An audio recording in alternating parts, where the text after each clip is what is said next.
Hello and welcome again to another episode of Truly Happy One. Ako po ulit si Eric Calugdan and kasama natin si Sir Enrico Garcia.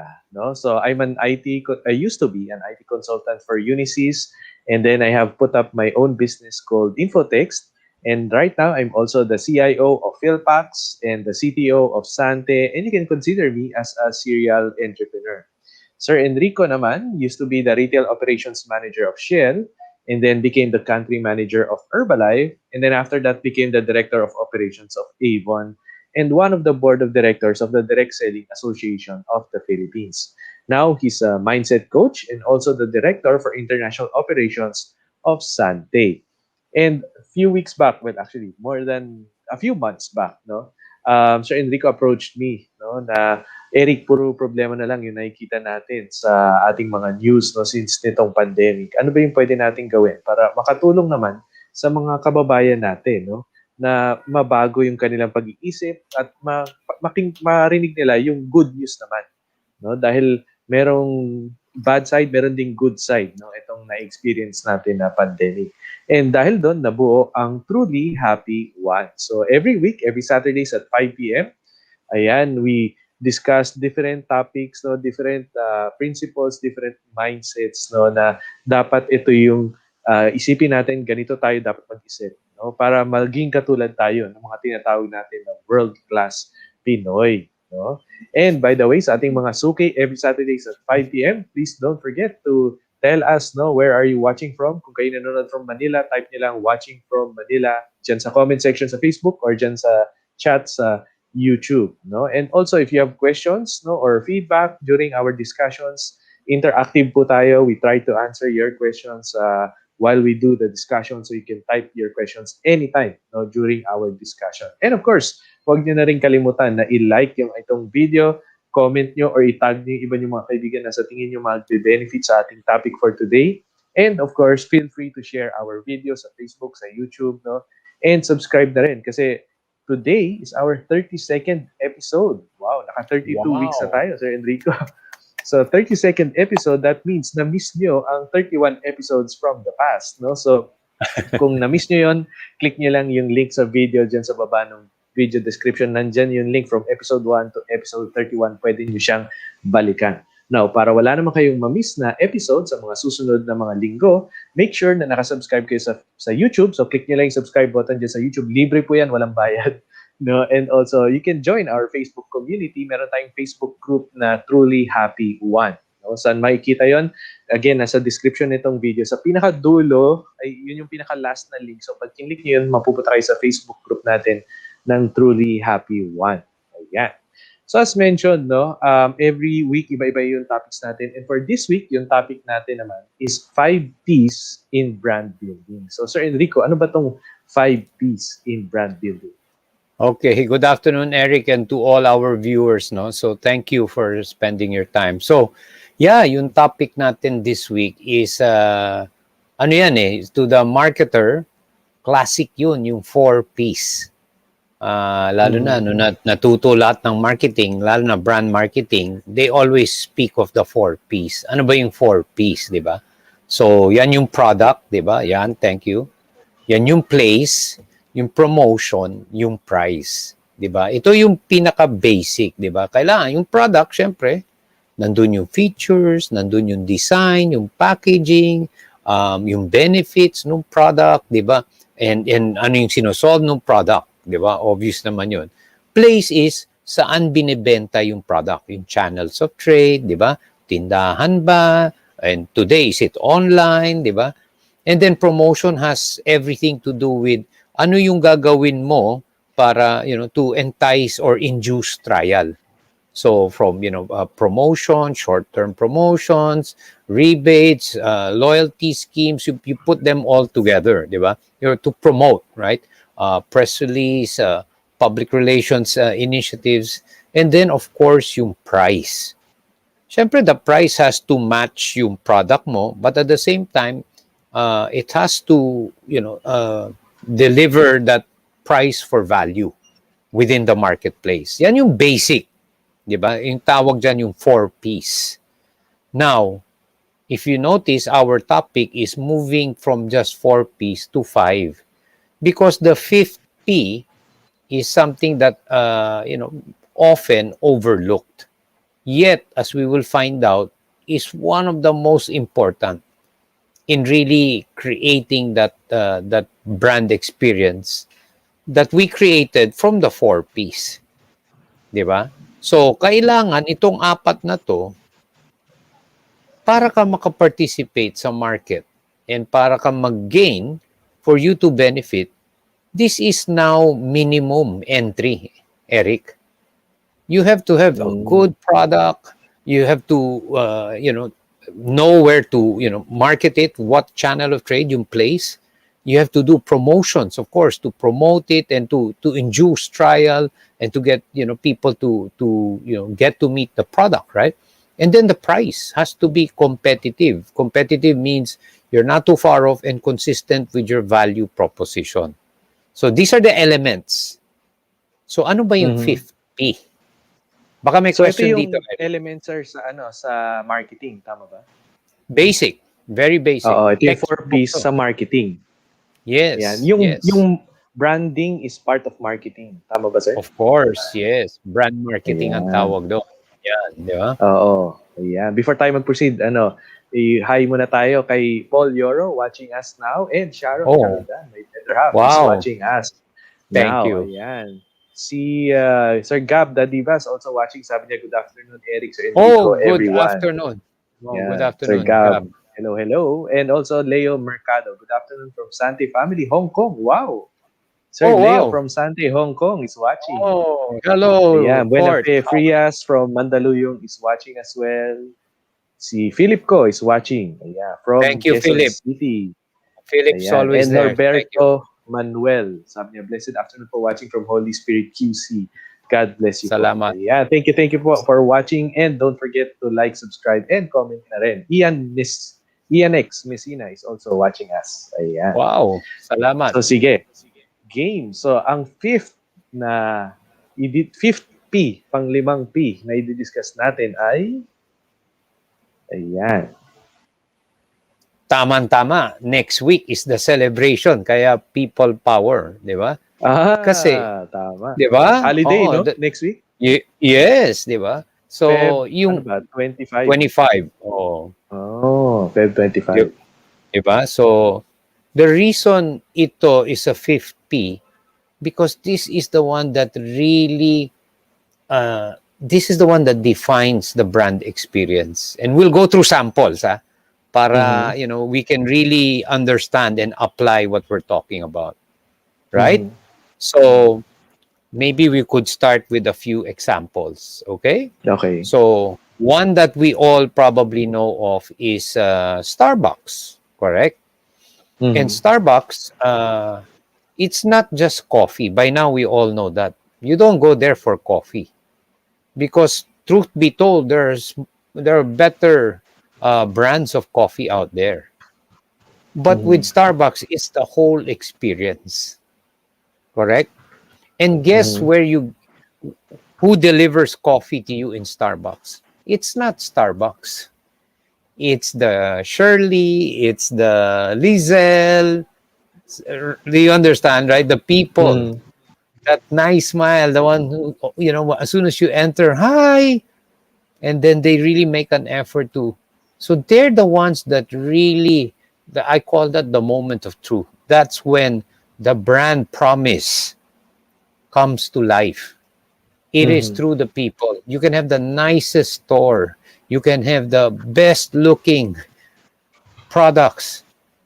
But if it doesn't come with that kind of service or the fifth P, then the brand experience doesn't lead to meaningful and enduring relationship with the brand. If you notice, it's not the coffee, it's the experience that you get in Starbucks. And a big part Sabi of nga that nila, it's the place. The place and experience. Yung it's the ambience ng Starbucks yung binabayaran niya. correct. And that's what keeps you coming back. You are attached, then eventually some people marry that brand. So ibig sabihin for long term, you pay quite an amount of money for coffee, but you often hear them, especially those that already have, and that's our next topic, they already have that pride, that attachment to that brand because it Mhm. means something to them, very personal to them. Why do you Mhm. need to put your name on the coffee, right? Oo Isn't nga, that an added effort? But correct. yet, go to every Starbucks, they will ask you, for whom, sir? Oo, kasi Why? 'pag pumunta ka sir ng Jollibee, McDo, hindi naman tatanungin yung pangalan mo, 'di ba? It doesn't add to the Kaya coffee. mura yung kape. Well, yeah. So in Starbucks, it doesn't add to the coffee. Hmm. So if you understand this, that's why many people marry that brand. The younger Mhm. ones, right? They'll pay. They'll pay a lot of money. Mhm. That doesn't mean it's Mhm. not good coffee, but neither is it really superior Mhm. if it's just the coffee. Okay? Kaya actually, So, I wonder din sir, 'no, ngayon kasi 'di ba, before mag-pandemic, usong-uso sobra yung milk tea, 'no, na ang daming nagmi-milk tea, milk tea, milk tea, ganyan. Tapos biglang nagkaroon ng lockdown, nagkaroon ng quarantine. Um, sa tingin niyo ba, hindi ko alam yung stats kasi, yung sales ng Starbucks tumaas o bumaba? Kasi parang wala akong, yung milk tea nade-deliver pa rin siya via yung Grab Food, 'di ba? Kasi parang same experience lang naman yan, hindi masyado dun sa ambience and yung, yan yan, yung people. Pero parang wala akong naririnig na Starbucks via Grab Food. Parang walang ganun. Or well, I'm hindi not. hindi halapin. I I don't know kung they have. I'm sure they're probably trying, di ba? And again, we're talking here. Okay, of course, under normal circumstance where you can do Oo. that, di ba? Now, it's another discussion that do they need to change their model? Probably, di ba? Mm. Probably because nga the elements have changed because of the condition. But going back to that, it's a very good example. And let me just share the story of the CEO of Starbucks, si Howard Schultz. And in one episode, pinag-usapan na natin to. But anyway, very quickly, he was an employee of Starbucks. Okay? Mhm.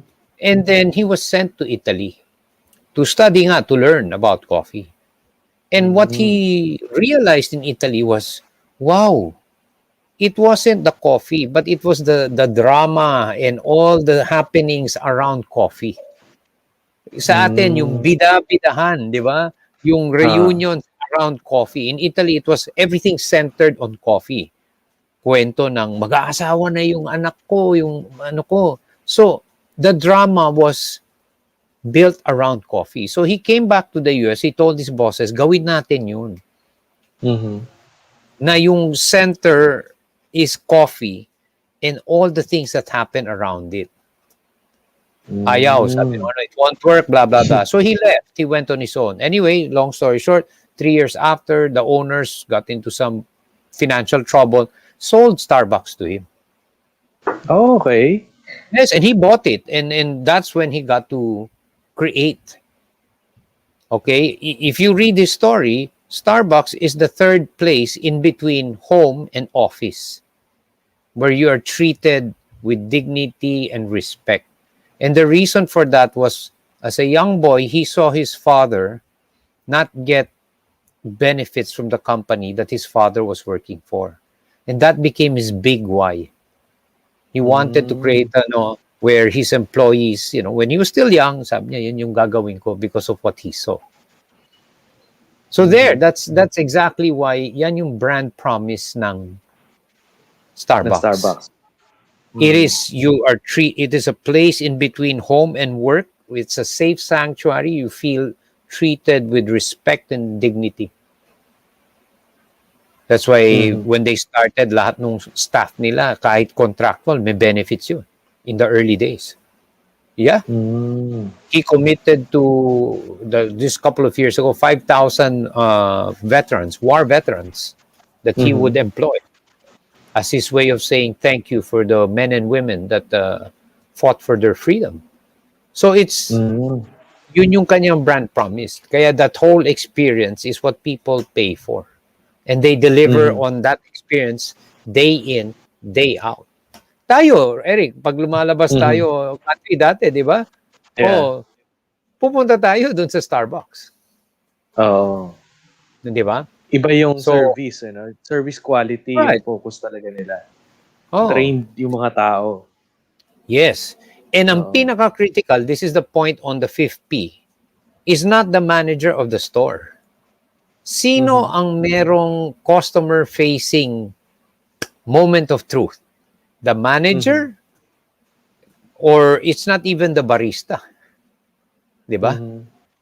It's the one taking your order. Yung nasa cashier. Correct. Oo. So here's the irony. Who is the highest paid if you look at those stores? Yung branch manager. Correct. Pero sino ang mag-e-enhance o magdi-diminish ng brand experience? Yung cashier. Of course. So At yung here's the barista. here's the irony. And I'll give you another example, okay? Yung tao who can make the brand experience a great one or a horrible one are the least paid. Generally. Mhm. Mhm. Pumunta ka sa service station where, of course, I worked for Shell for many years. Isn't it ironic yung kahera na nasa loob nung pump nung sa yung cashier's booth na Oo. naka-aircon is paid more because she has a higher responsibility, she's accountable for the money, yet the Mhm. one that will create the brand experience is not her entirely. It's more the pump attendant. Kasi The sila yung one that customer facing. Yeah, they're the ones that are greeting, come in, guiding you, and then big smile, Oo. or the reverse, not looking at you, not attending to you. Mhm. Tama? They're the ones Tama. who will make that brand experience completely consistent with the brand promise or not keep the promise. Mhm. Right? So, ironic Yes. yun. The person that you should be investing on and getting the right person to create that moment of truth is the one that's least paid. I'm not suggesting that they get higher than the manager, but it's something for you to really ponder on. Who makes that moment of truth? A good one or a bad one for the brand? Mhm. Walmart, when you go abroad, si Walmart, tinatawanan yung greeters. May greeter, Eric, pagpasok Mhm. mo. Yun yung may sash ba na ano? Correct. Yan yung Oo. message. Parang Hotels. mga Miss Universe. Correct. Oo. Okay, there are many reasons why they are there. Some to employ the seniors. Give them Mhm. something. But also, there are some who are very good. The Filipinos are naturally gifted, lalo na sa hospitality. The best customer service are the Philippines. You go to Southeast Asia, Mhm. iba yung service ng lalo na high-end hotels, mostly Filipinos. The best ang Pinoy. Yeah, you go to Mhm. cruise ships. Mhm. Who's serving you? The Philippines. Majority Pinoy. Majority, yeah, Oo. because they have that in them. Mhm. So I'll give you other examples. Look at this. This is in one of my storytelling workshop. Okay, remember that story? I don't know if you were there, but this happened to me in Jakarta. This is the Mhm. Marriott in Jakarta.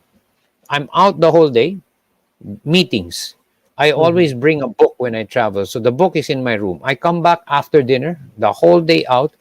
Pagdating ko, I see my book. There's a little note Mhm. written, and it's in a little broken English because their English is not too good. Oo. But basically, what the note is saying is that he provided, well, his letter is saying, I put here a Marriott bookmark for you Mm. to find the page easier. Yet I had the bookmark, Aha. but he probably saw my bookmark was something that Old looked na. ordinary. Yeah, old. Oo. But the effort. Mm. Wow, I called the manager, I wrote an email, I took a pic, I demanded that I meet this guy. Mhm. From what? Something that doesn't cost anything. Correct. And I always share that story that happened 2 years, no, 3 years now, 3 years ago. Mhm. Imagine the advertising that it's doing for Marriott, Jakarta. I keep talking about that. Up to Mhm. now, I'm not hanggang being ngayon. paid. I am not being paid. Correct. It's because of yung experience, no? Yung extra mile na sinasabi nila. Kailangan meron talaga tayong ganun. No? Isipin natin lagi yung ano yung magpapasaya sa customer natin. Do that extra mile. Tama ba, sir? Right. Again, another example. It's not the car. It's not Mhm. the dealership. It's the people. Either you have a very good salesman that really looks after you, or Mhm. hindi. So, Mhm. this can go either way. Diba? But kaya nga we're talking about the fifth P, which is the most important. Yung Kasi yan, people talaga. yun talaga. In any brand experience, yan yung will cement the relationship or will magdi-divorce kayo. Look Ayan. at your own Oo. experience. Correct. Minsan talaga mayroong mga businesses na nagsasara, no? Dahil yun nga nung yung may-ari mismo yung nag-ooperate ng business, no, na nakakausap niya yung mga customers, no, nakakachika niya yung mga customers, nakukuha niya yung feedback ng customers at na aayos niya agad. Tapos nag-hire siya ng ibang tao, no, without training din. Nag-hire sila yung pinaharap niya sa mga customers, biglang nag-slow down hanggang sa nag-close yung business. So ito malamang yung effect nun. Tama ba, sir? Well, yeah. I mean, there might have been other reasons, but even if it doesn't close, but you are, you can't have a sustainable long term, unless you focus on. Kasi a brand is just a promise of performance. Eh. Every Mhm. brand, whether it's a product or service, your brand means something. It is a promise that it will do something, di Mhm. ba? So every time you keep the promise in the consumer's mind, you create a long-lasting relationship. Every time you Hmm. don't keep the promise, syempre, it's like a relationship, di ba? Mm. If you break your promises, what happens to the relationship? It gets strained, and in some cases, if it's bad enough, the relationship ends. Mm. But if you keep the promise at every moment of the Mhm. experience, then of course that becomes a lasting, enduring, and possibly even a marriage to the brand. Yes. Mhm. Di Ayan. ba? Nanonood po sa atin, sir, si Pastor David Chan. Ayan. Thank you po Oh, for thank you. watching. May question po dito from Buena Fe. Sabi niya, how do we effectively motivate frontline staff to produce satisfied customers? Magandang question. Yeah, thank you, Buenafe. And again, just my opinion, uh, motivate, I'd rather say inspire. Kasi yung inspire is from within eh.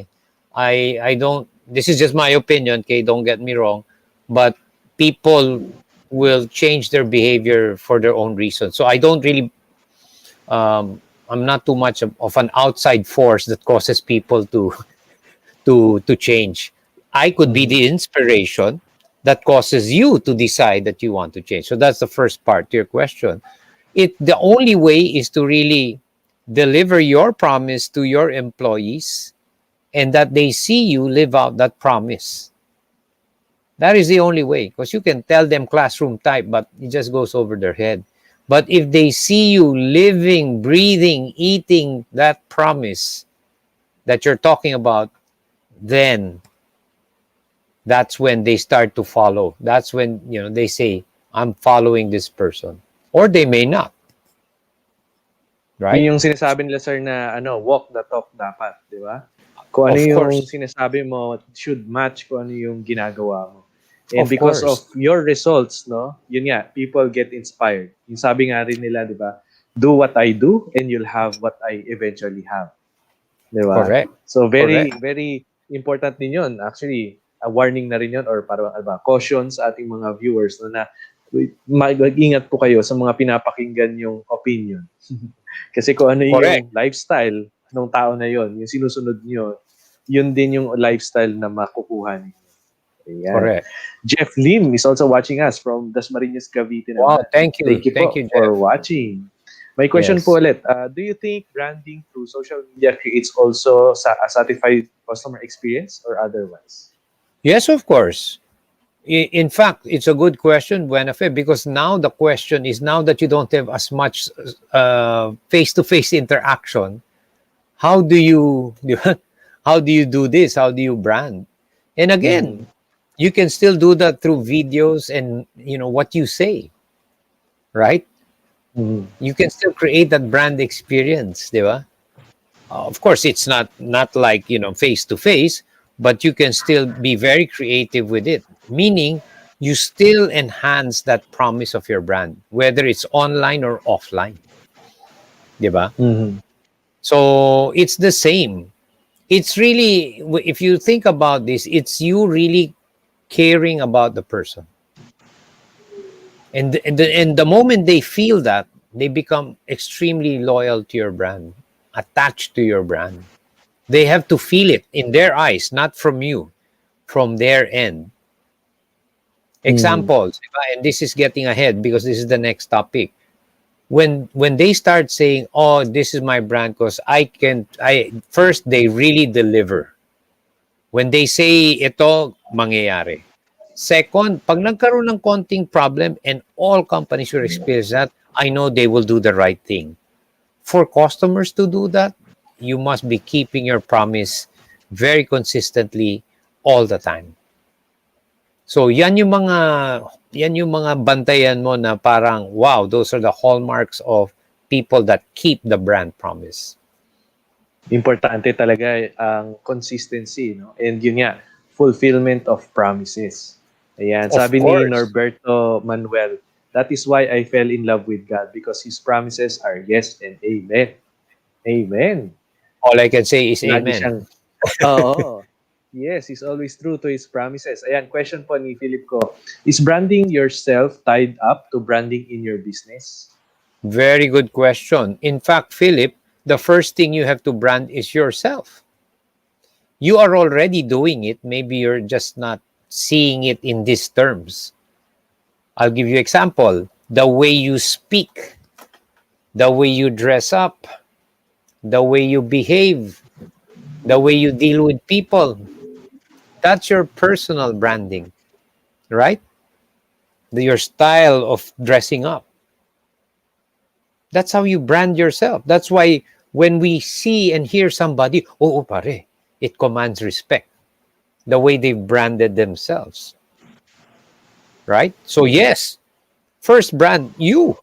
You are a big brand of yourself and of your business Lalo because na it's that. kapag sole prop, no? Yung business Of mo is course, sole proprietor or ikaw talaga yung lead ng business na yon. Very of important course, na yung brand mo kasi yung brand mo will echo or mirror kung ano yung brand ng business. yeah. So like Eric, let's take Eric for example, di ba? Unknown to him, di ba? If we were to deconstruct, di ba?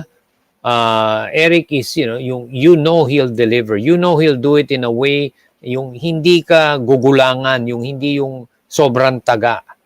Those are the promises eh. When I say promise, this is what people think of and that's what they feel every time they experience you and your company. Yun yung brand promise. Like me, I'm a big customer. I know Eric will deliver. So I can count on that. And I know it will be very reasonable. So he keeps that promise every time. Right, Eric? And that's why Yes, sir. wherever I go, I make sure because that brand, I'm very attached to that brand. Mhm. Right? Ilang Because company na yun, no? Nung lumipat kayo, project right. ulit tayo. Paglipat ng company, project ulit. And Yes. beyond that, even projects, it's because you keep the promise, the brand promise. Yeah. And also, Sir, Jello Guillermo is watching us from Senpai Pai Pizza. Oh wow, Ayan. yeah. Question ulit. Besides advertisement, do frontline staffs help to build confidence in a brand for long term? Absolutely, Bueno Fe. In fact, you should divert more of your money to the frontline staff. Ito yung pinag-uusapan natin. Kasi yung advertisement, okay, yeah, you need a bit of that, but that's shotgun. Ngayon nga, pwede nang targeted because of, social media. But the experience building, promise keeping or promise breaking is with the frontline. Di ba? Yung makaka-encuentro ng customer, yan yung moment of truth. Yan yung makikeep yung promise or mabe-break yung promise. So it's a very good Correct. question because doon mo dapat i-train, gastusan ng tama, doon ka mag-invest. Kasi Mhm. yun yung makikreate nung long-term relationship and even marriage. Correct. Does that Mag-focus doon sa mga customer facing, no, na correct? interaction. Yes. I would take a Actually, quick drink. sige lang, sir. So habang you're drinking, question is ngayon nga na nasa quarantine tayo, no, medyo may social distancing. Kung magfe-face to face man tayo, wala naka-cover yung mukha natin, o mata lang yung nakikita. So iba kasi yung face to face na interaction, di ba? Maraming mga non-tangible na nangyayari, na nagko-communicate. Hindi lang yung words, hindi lang yung sinasabi natin, pero the way we say it, yung facial expression natin, no? Medyo challenge siya ngayon eh. Paano kaya natin ma-i-improve yun or ma-maintain yung magandang experience para dun sa ating mga customers kahit ano tayo, kahit virtual, kahit hindi siya face to face. Very nice point. You can still do it. You remember that exercise? If you know that if you smiled while you're on the phone, so you're not seeing the other person, Mm. if you frown, mararamdaman yun ng tao as opposed to in the tone of voice. Mhm. So if I called you Eric now and I put on a smile, you will feel that in the tone of voice. So my point being, okay, wala tayong face to face. What I've seen some people do is just amazing. You can hear me, you can see me, but they put up a paper saying something. Mhm. Oh, I miss you a lot, or I miss our face to face. Fantastic way to communicate, right? Mhm. You can put up a piece of paper, right? Mhm. You can touch the screen to say, "Hey, I'm missing our face to face." You get what I'm saying? So Mhm. it's you do many things. This is basic. Your body language. You lean more into the screen and say, "Oh," or touch it. Mhm. That's how you can communicate. In fact, if Mhm. you go back many, many, many, many years, our early primitive, well, no, I wouldn't say primitive, but early years, the communication Uh-huh. was through sound, Mhm. right? And when happy sounds came, that's how people communicated. You knew the tone. Mhm. Even animals, right? They come out with a happy sound, but you know when they're mad, right? Mhm. So there are many ways, Mhm. right? Oh, Correct. what's that? That one? What do you that one? Yung heart sa Korean Yeah, nobela. correct. Oo. Mhm. Or some people they say like that. They do Oo. that. Correct, correct. Yes. Ayan. Okay, Does next that question, answer? sir. Yeah. Yep. Question, is it wiser to choose my target market first before I make a decision made for my business? Well, of course, any marketer will have a target market, meaning that's the ones that you want to attract. And of course, you need that as a guide, right? So, Mhm. target market, yeah, you need the four P's of marketing.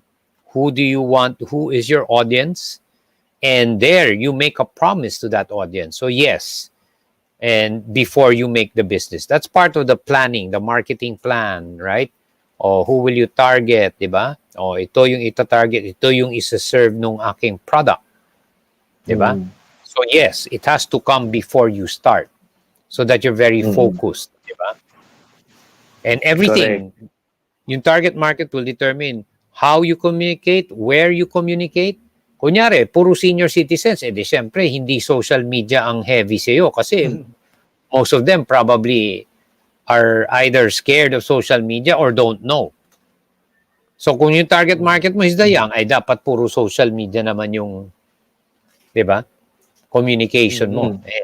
advertisement mo. So yes, the target market will define everything. Tama yon. Actually, sa business ko rin, yung sa Infotex, no, majority ng clients ko are corporate accounts. So, since corporate accounts yung na-identify ko na target market, hindi ako pwede mag-try media advertising kasi try media advertising is for consumer, it's for retail. Di ba? Correct. So, nakita ko over time, no, na sino ba yung mga decision makers sa isang business. Yun yung mga nasa C-level, yung CEO, CFO, CTO, COO, yung mga ganon. So, saan ko ba mahahanap itong mga C-level executives? So, nalaman ko na merong mga conferences, di ba yung mga events, mga leadership conference, yung mga gano'n, or business conference, nandun sila. So, yung marketing ko, nag-focus doon sa mga conferences. So, pag Correct. may conference, kasama kami lagi. Kaya maraming mga events na makikita nyo yung logo ng Infotex, no, as partner ng event na yun. Kasi yun yung target market namin. So again, depende talaga. Like, kung ako naman, ang business ko is nagbibenta ako ng pagkain, ng mga lutong bahay, di ba? And ako'y based sa Mandaluyong, for example. So, ang target market ko should be Mandaluyong and nearby cities. Hindi ako dapat umabot ng Davao or Cebu dahil sobrang mahal na ng shipping, or kung mura man yung shipping, matagal yung delivery. So, panis na yung pagdating ng Yeah. Davao. No? So, yun yung target market mo. And if you start to formulate your marketing, di ba? I-focus mo siya doon lang sa area, Mandaluyong and nearby cities. Di ba? Tama ba yun, Sir Enrico? Yeah, and also you do that because so you can deliver on your brand promise. 'Di ba? Syempre, 'di ba? Proximity, that's one, yung delivery. But at the same time, really if you know a bit of them, then you can, communicate with them in a manner that keeps that promise, that brand promise. Sinabi mo na yun, 'di ba? Like pupunta ka ng Davao. Syempre, your food is known to be not just good tasting, but it's also delivered warm. Who wants to eat cold food, 'di ba? So, these Yes. things, when you formulate it, yan yung sinasabi natin, brand promise. Di ba? Don't mistake it as a it's what your brand represents in the consumer's mind. Pag ito talaga Correct. maasahan mo, mainit, masarap yung pagkain. O parang yung di ba, yung nasa office people, ang walang kamatayan na Ambers, di ba? Yung yung Amber's yeah, delivery, spaghetti, pansit. yung kanilang pansit luglog, pichi-pichi, 'di ba? Basta merong Oo. birthday sa opisina, chances are Amber's yun, Oo. 'di ba? Yung barbecue. Yeah. Simpleng-simple pero siguradong mura, masarap, and reliable. Yun yung promise nun. Pero Tama. mag-iisip, Ayan. pag may birthday, Correct. Ayan. Question, what scenario do frontline staff become a barrier in building the brand? Meron bang scenario na gano'n? of course, like we said, that's the moment of truth. So if they're the ones dealing with your customers, that's make or break. When we say break, doesn't mean that, but chances are they will not have a long, enduring relationship with your brand. I'll give you an example. I'm not a big fan of them, but wow, the service of Rustan's, they have very, department store. These are people who have been there for 20, 25 years. And always when they're there looking at you, iba they're looking high, they make contact, they let you roam around, but they're constantly watching. The moment they see you na parang, that's when they come in, sir, do you need help? And they really make sure that they help you through and through. And that's why my wife very loyal to that because, you go there, you're looked after. Hindi yung tipong nagmamadali to get rid of you so that they can, ito is talagang, sir, yeah, they've been trained. Yun yung brand They really, promise nila. that's why you keep going back there. When you want a pleasurable and you want to get what you're looking for, you can be sure they'll help you. That doesn't happen by chance. Talagang training yun. Consistency and training. And the person, you have to train the person. And they're trained to build. Imagine, the grandmother of my wife's been going to the same department store for the last 30 years until she passed. Wow. Yeah. She's always there. I know because every time I got a gift, it was from there. Because it made her life, because it made her life easy. When she went there, kilala na siya. So, ang galing. But that's a local brand. So, correct. It's really just caring about your customer. Yes. Ito, magandang question din, sir. When a brand rebrands just to follow trends, is it an advantage or not? Well, again, I'll come back to it. There's nothing wrong with rebranding, but again, it's the brand promise. Kasi whether it's a new brand or a rebrand, it's the brand promise. Are you enhancing the brand promise or are you undermining? Meaning, pinahihinam or you're not keeping the promise. If you're keeping the promise, parang Levi's, di ba? When you buy Levi's, the brand promise is durable, it looks well, and it's gonna last you a long, long time. If you Mhm. did things in your production that will weaken that promise, the brand will suffer. Correct? Tama. If Eric Kalugdan at one point decides to raise his prices, right? It breaks the Mhm. promise of great solutions at very reasonable pricing. Or you start delivering Mm. poor service, Eric, it breaks the promise. Mm. Correct. Yeah, people may go to you, but maybe not all the time. They Mhm. may try you once. You're lucky if you get a second. Maybe that's it. Mm. Correct. Yeah, question pa from Philip naman, sabi niya, should I consider the competition in branding my business? What is the payoff and benefit in doing so? Very good question, Philip. One is correct. You must know who is doing what, and that's your competitor. Now, how do you stack up against them? Diba? How do you compare? Diba? Because as a minimum, you've got to be doing what your competitors are doing. As a minimum. Yun yung To, base. yes, if you can't even do what they're doing, how can you compete? Mm. That's minimum. But at that level, you're just the same. You don't have that differentiation. Hindi ka naiiba. So Mm. they can still try the others. It's when you make that conscious effort na maiba ka that more and more people just go to you. That's the whole point of differentiation. So when they think of this, it's only this brand in my head. Kasi iba ka Mm. eh. And you built that by keeping the promise. So related din yan, sir, dun sa sinasabi nilang USP, Unique Selling Proposition. Yes, that is a basic also. You have Mm. to have a unique selling proposition. But yun nga, to your point, what really cements that relationship is the P. Kasi how Yung much features can you put proposition in or a product? promise. O Oo. yung P, yung fifth P, which is yung people, the one that People. Okay. yeah, the brand Okay, okay. experience, di Mhm. ba?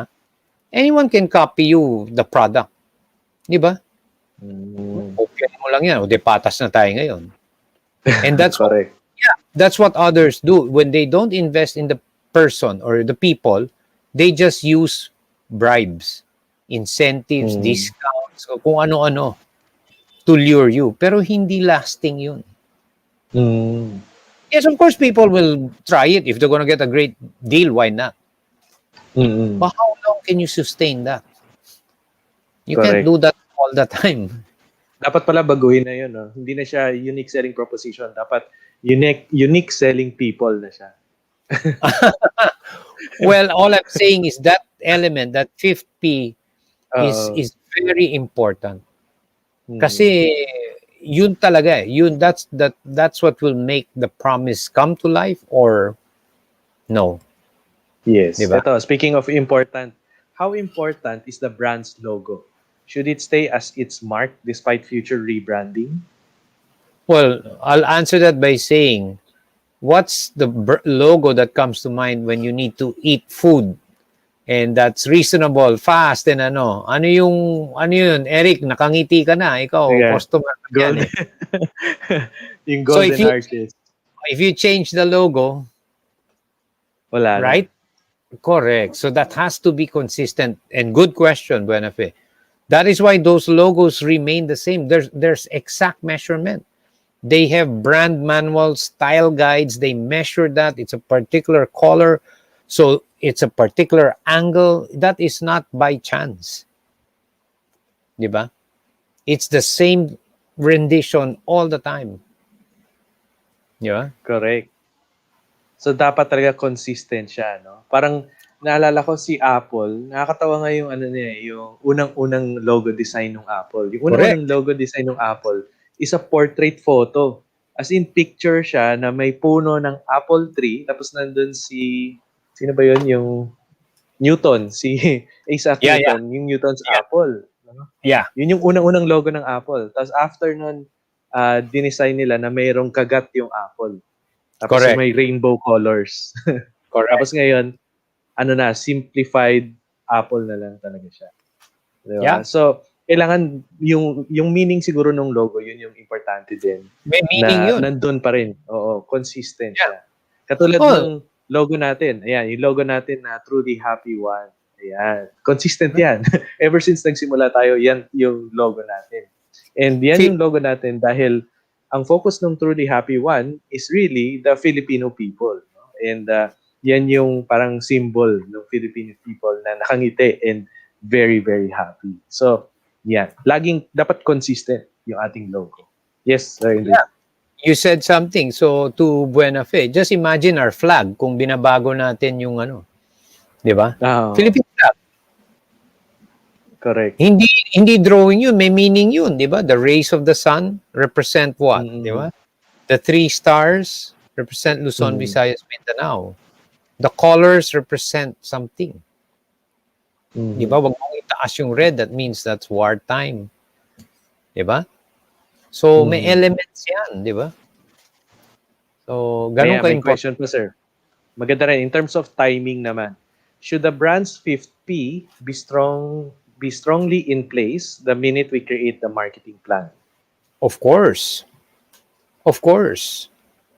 Because that's what will keep the promise, di ba? So you have to get the right people. You have to have that what we're saying here is that is the area that people probably don't invest on. They focus on the 4 P's, the product, the place. Can you imagine going to a nice place tapos nakatayo ka doon, nobody's attending to you? Ang ganda nung lugar. I'll talk of our experience in Shell. We had beautiful stations but horrible software. Software means people.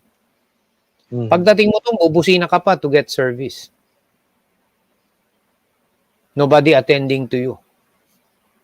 But there are other stations not as good looking or not as new. Wow! Papasok ka pa lang, they're welcoming you na. Right? Yes. That is the moment of truth. Remember that. Tsaka in relation to that din, yung 4 P's and kasama yung 5th P, wala silang sequence, no? Anything can be first, anything can be last. Tama sir, no? And walang sequence yun, walang order. Yeah. Ay, walang order yun. Yung 4 P's are, it's sufficient to be in business. Diba? Sufficient. But to distinguish and to differentiate, it's cannot on just those 4. Kulang. Kumbaga, minimum yun to join, to participate. Kailangan okay ka dun. Kasi kung bulok produkto mo, then of course, obvious yung sagot. Diba? Correct. So minimum yung 4 na yun. Diba? Bare minimum yun. Diba? So, kailangan merong pang 5 P talaga. Ayan, si Dulce Vitog is watching us from VNG as well. Si Wow. Sinita is also watching us. Thank you po for watching. And don't forget to like yung ating video and subscribe dyan sa button, no? And kung may questions kayo, type nyo lang sa comments or sa chat. Ayan, may isa pang question. Can social media destroy a brand despite excellent frontline staff? Yeah, of course. If there are bad reviews, di ba? Or, even things that may not be true. So again, there's not much you can do about fabrication. But if there are bad reviews, it comes back to the front line. There will be no bad review if the front line, the promise keepers, are doing an excellent job. How many times do you also see people writing good stuff about, wow, absolute, this, the service here was just unbelievable. So it doesn't take much. It's really just being true to your promise, di ba? Now, that being said, that's not easy. It is simple, but it is not easy because all you got to do is keep the promise, which is going to be a big challenge because you're not your best every day. There are moments where you're, for whatever reason, you're not, extremely positive or chirpy. So that's a reality with everybody, right? So how well can you keep that promise? This is assuming you want a long-term relationship, okay? That's the premise. Diba? Yes, correct. Ayan, si Adora Fontanilla Maladaga is also watching us. Thank you po for watching. Ayan, so ang question natin ngayon is, what are your takeaways. Ayan. So Eric, ako, ang aking takeaway, ayan, is, yun nga, for you to have a business, the bare basic is the four P's, no? Your product, you have to have a great product, you have the place, you have the correct place, you have a great promo or promotions, and the right price. Pero if you really want to be different, no, you're differentiated, um, you have to also have people. You have to focus on people.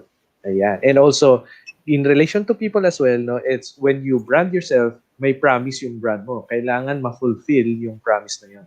You have to be consistently fulfilling your promises. Yun yung pinaka-importante para ma-build yung positive brand ng business mo. Tama ba, Sir Enrico? tama. So my takeaway, very simple. Keep that promise. If you want a long-term enduring relationship, you work very hard to keep the promise all the time. As I said, that's not, it is simple, it is not easy, but the reward is an enduring and meaningful relationship with the brand. Yan. Okay. And ang ating topic next week ay why we Related. attach to our favorite brands. Ayan. So, Sir Enrico, Yeah. konting intro about our topic next week. We will talk about the key elements why some brands, people get so attached to them or they get married to them. Diba? We will definitely talk about ano yung key elements so that people marry a particular brand. And why you have married some brands in your life. You will now begin to realize, oh nga, no, that's why pala. That's what we'll talk about next week. Ayan, exciting. So, yan po ang ating topic next week. Huwag niyo pong mamimiss. Para hindi niyo mamiss, make sure that you subscribe sa YouTube or join our Facebook community sa Truly Happy One group. Okay, so let's end our episode with our usual panatang makabayan. So, let's raise our right hand and bigkasin ang panatang makabayan. Iniibig ko ang Pilipinas, aking lupang sinilangan, tahanan ng aking lahi. Kinukupkup ako at tinutulungan upang maging malakas, masipag at marangal. Dahil mahal ko ang Pilipinas, diringgin ko ang payo ng aking mga magulang. Susundin ko ang tuntunin ng lipunan. Tutuparin ko ang tungkulin ng mamamayang makabayan. Naglilingkod, nag-aaral at nagdarasal ng buong katapatan. Iaalay ko ang aking buhay, pangarap at pagsisikap sa bansang Pilipinas. Maraming salamat po and we'll see you